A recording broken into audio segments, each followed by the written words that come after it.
सानाम को जोहार गी तबे तीन दो अड़ी सेता रे माने गड्डी रेन देज कना और इन सेनोक कना करीगांव ते कड़ाझाड़ करीगांव ते ओंडे ओकाटा दो चलावेन दिन रे घटना बन अंजम ले ओंडेन को हर गड़ो को लगित ते आले दो उदलगुड़ी हरिसिंह बीबीसी सेज खन नोंडे ले सेटेरना सेले हेज कना नोआ करीगांव ते एंते बोरो और संताल तलारे ओकाटा दो दुर्लई हुइलन चलावेन 19 जनवरी रे और ओंडेन को होड़ा खा खबर आले ले हताव इदी किदा नोंडे यूसीसी से यूनाइटेड संताल क्रिश्चियन काउंसिल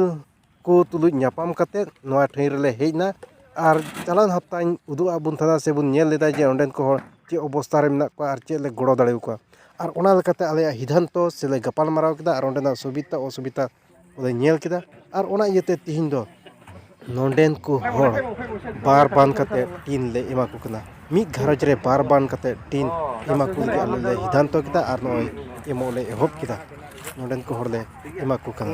और नोआ टीन एमा को सेते नोंडेन को होड़ आले उदलगुड़ी हरिसिंह बीबीसी से खन आले नोंडेन को होड़ ले गड़ो को कना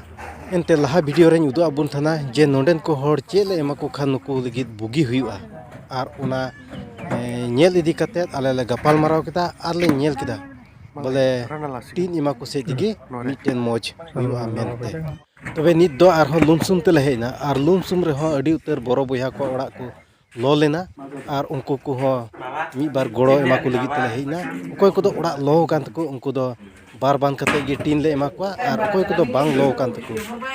से उन बांग लोकसान कान तको इनकान उनको को दो माने